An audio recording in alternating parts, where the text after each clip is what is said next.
going on, everybody? It's your boy Broadway Joel, the boxing guru. If this is your first time here, make sure you hit the subscribe button. If you've been here before, thanks for coming back.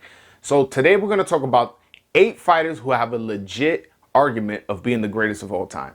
Now, I know a lot of you are probably wondering, like, wow, this guy has 8 people who he thinks could be the greatest of all time. And I just want to give an explanation. So there were different eras. Like, it's hard to compare somebody of now who fights in 12-round fights where the weigh-in is the day before, fights less frequent than somebody in the 30s who fought, 27 times in a year. The weigh-ins were the day of, and, it's 15-round fights. And in some cases, like, if you want to go even back further, there were no rounds. It was like, the fight was gonna end in a knockout. It was like, all right, whoever could stop coming out. That, like, I want to say Jack Johnson fought Jess Willard for like 26 rounds or something crazy like that. Don't quote me on the number, but it was, So my point is, it's hard for you to compare a Floyd Mayweather to a Joe Louis or something like that. So I'm here to break down which fighters have a legit claim for the greatest of all time. So in no particular order, I'm going to go. The first one is Joe Louis. Now, Joe Louis has the record for most consecutive heavyweight title defenses, which I want to say was at 26. And he beat great fighters, Braddock, Walcott, a few fighters. He did fight in a weak era, but he does have Hall of Famers under his resume. And the fact that he had 26 defenses in the heavyweight division gives him an argument to being the greatest of all time. So he, in the heavyweight division, everybody can punch. Mostly, well, in his time, it was the heavyweights were smaller, but he was fighting people roughly 190 pounds and above, roughly. Now, a man who's a boxer and is getting a title shot knows how to fight. And if he knows how to fight and he's over 190 pounds, he can crack. It's just science. You're just so big that you're gonna hurt somebody. So just based on that, I want to say he deserves to be have an argument to being the greatest of all time. He also has the second most Fighter of the Year awards. He won one in 1936, 1938, 1939, and 1941. So just on that alone, he has an argument of being the greatest of all time. So number 2, I'm going with Henry Armstrong. So Henry Armstrong fought in the same era as Joe Louis. He wasn't as popular, which is why some of you who aren't like super boxing historians are wondering, like, who is this guy, Henry Armstrong? So Henry Armstrong got into boxing a little bit late in life. And he was not getting the notoriety he felt he deserved because Joe Louis was, a superstar. And Henry Armstrong was the featherweight champion of the world. So unless you were white back in the 30s and you were or a heavyweight, it was hard to get recognition. So there were only 8 divisions. So that's also a difference of eras. There was only 8 divisions back then, as opposed to now it's like, whatever, it's like 15 or something crazy like that. So Henry Armstrong had the idea of, like, I'm going to get as many titles as I can in as many divisions. So he won this featherweight title, moved up to welterweight. So featherweight is 126, moved up to 147, became champion at 147, then moved back down to lightweight, which is above featherweight, his natural, won that. And later on down the line, went up to middleweight, had a fight with a middleweight champion of the world, and fought him to a draw, which everybody thought he won. So that alone gives him argument for greatest of all time. He also won the Fighter of the Year in 1937. He won Fighter of the Decade in 1930s, which is interesting because Joe Louis won 4 Fighters of the Year in the 30s, and Henry Armstrong only won 1. So that's a bit interesting, but I feel like maybe Joe Louis got those awards because he's a heavyweight, and heavyweights always, get favoritism. That's just the truth, So I feel like he maybe has more of an argument than Joe Louis, considering he was a champion at 3 weight divisions at the same time, and he was the first to ever do it. The next up I have is Sugar Ray Robinson. So Sugar Ray Robinson went 40-0, lost to Jake LaMotta, and didn't lose for 90 fights. Just that alone shows you the type of fighter he was. He was welterweight champion, but again, the lower weights weren't getting as much attention. So he moved up to middleweight and was fighting guys at middleweight, giving up weight. So his loss to Jake LaMotta, look at that, with him daring to be great. He's really a welterweight, 147 pounder, fighting a 160 pounder. And on top of that, within his next 90 fights where he didn't lose, he avenged his fight against Jake LaMotta. I want to say it was 5 times. I could be wrong. I'll put it here. If there's nothing here by my head right here, that means yes, he avenged his win 5 times. So that is amazing. He was middleweight champion. He was welterweight champion. He won Fighter of the Year in 1942. He won Fighter of the Year in 1951. And he's also the only fighter to win Fighter of the Decade twice. He won the 40s and he won the 50s. Now, if that doesn't give you an argument for being the greatest of all time, I have no idea what does. So next, we're going to go with Muhammad Ali. He's somebody who a lot of people think is the greatest of all time. So Muhammad Ali has the record for most fighters of the year. He won in 1963, 1966, 1972, 1974, 1975, and 1978. He also won Fighter of the Decade in the 60s. And he was a gold medalist.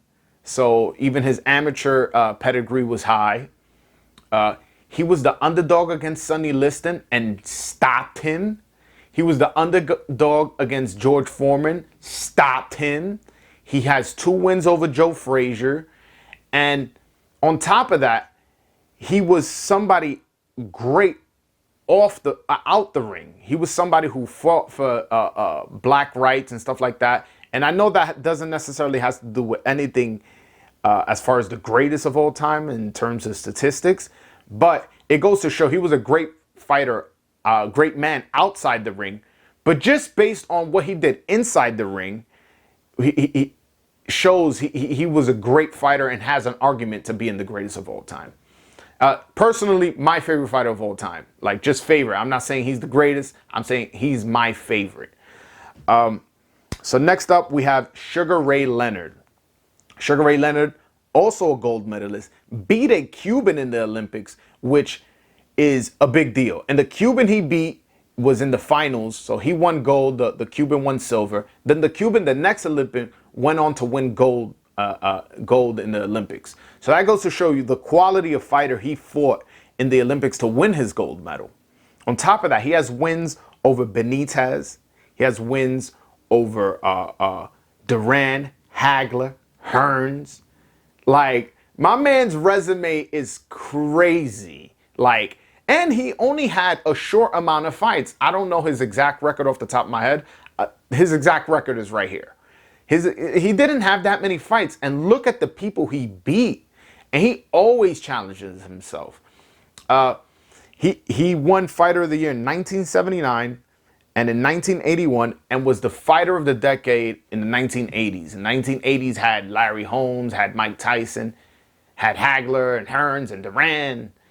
But he won Fighter of the Decade in 1980. And to me, that's the golden era. So that if he was the best fighter in the golden era, that lets you know that he has an argument for being the greatest of all time. So next up on the list, we got Roy Jones Jr. Now, Roy Jones Jr., listen, I know his resume isn't as good as it should be, but he was the longest reigning pound for pound #1 fighter on Ring Magazine. And on top of that, his reign of number one pound for pound included Floyd Mayweather when he was at 130. And a lot of people say, oh, you know, the Floyd Mayweather at 130, Pretty Boy Floyd, that was the best Floyd Mayweather. He was better than Money Mayweather and this and that. And at no point during his reign at 130 and 135 did people even think that he was better than Roy Jones Jr. Roy Jones Jr. won titles at 60, 68, 75, and at heavyweight. He was a silver medalist. He got robbed in the Olympics. And oh my God, it was, if you guys YouTube that fight, he was robbed. It was clear as day that he was robbed. He won Fighter of the Decade in 1994. He won Fighter of the Year in 1994, and he won Fighter of the Decade of the 1990s. So this guy has wins over Antonio Tarver, John Ruiz, who was heavyweight champion. He wasn't a great heavyweight champion, but, you know, nonetheless, he has wins over James Toney, Bernard Hopkins, Prime Bernard and Prime James Toney. But a lot of people felt he ducked like the Europeans, like Nigel Benn and Chris Eubank. So a lot of people hold that against him. But I honestly feel, had he retired after beating Antonio Tarver the first time, I feel like it would be hard to make an argument that he wasn't the greatest of all time, considering he was the number one pound for pound fighter for so long. So next on the list is Floyd Money Mayweather. Money Mayweather was a bronze medalist in the Olympics, was robbed in the Olympics. I wholeheartedly feel he would have won gold in the Olympics. Floyd Mayweather's a great fighter. I don't need to. This is the current era. I don't need to explain how great Floyd Mayweather was. So he was robbed in the Olympics. Probably would have been a gold medal, but beat a Cuban in the Olympics, which is not noted in his resume. He beat a Cuban in the Olympics. Won Fighter of the Year in 1998 and in 2007, and he won Fighter of the Decade of the 2010s. So of last decade, the decade that just passed. He has wins over Chico Corrales, Ricky Hatton, Miguel Cotto, Manny Pacquiao, one of the greatest of all time, Shane Mosley, Oscar De La Hoya. His resume is very, very good. Now, the two knocks against him were that he didn't fight Manny Pacquiao when Manny Pacquiao was at his best. Manny Pacquiao didn't want to agree to a drug test, and considering how many people have gotten caught using steroids and performance-enhancing drugs, I can't blame him. I'm not saying Pacquiao was doing any performance enhancers. I'm just saying in general, the sport was kind of dirty, and he kind of cleaned it up. So he has to get credit for that. And also, if you look at it, the game of boxing is to be hit and not be hit. He took the least punishment, landed at the highest percentage, and made the most money. So not only did he win every single one of his fights, he was retired undefeated. He also landed at the highest percentage, got hit the less, made the most money. So he won the game outside of the ring too, which is the negotiations. We all know there's a game within the game. And he definitely has a great resume and a great argument for greatest of all time. So last but not least, we got Manny Pac-Man Pacquiao. Now, Pacquiao is an 8-division world champion, great fighter. He started from flyweight and won titles all the way to light middleweight, 154, which is just that alone lets you know how great this fighter was. Then he has wins over Marquez, Barrera, Morales, Hatton, let's see, who else? Just a litany of Tim Bradley. He beat him twice. One, he got robbed, but really we all know he won that fight. He was Fighter of the Year in 2006, 2008, 2009, and he was a Fighter of the Decade in the 2000s. So Manny Pacquiao definitely has an argument to being the greatest of all time. He was entertaining, he was powerful, he was knocking guys out, and definitely, if somebody said either of these 8 fighters that I just mentioned as their number one pound for pound, they can have a legit argument. And Other than that, other fighters, if you know, some people feel like Duran or Julio Cesar Chavez, and although those are great fighters, I don't know if I don't want to come off like they're not great fighters. I feel like the argument for those fighters aren't as good as the 8 I just mentioned.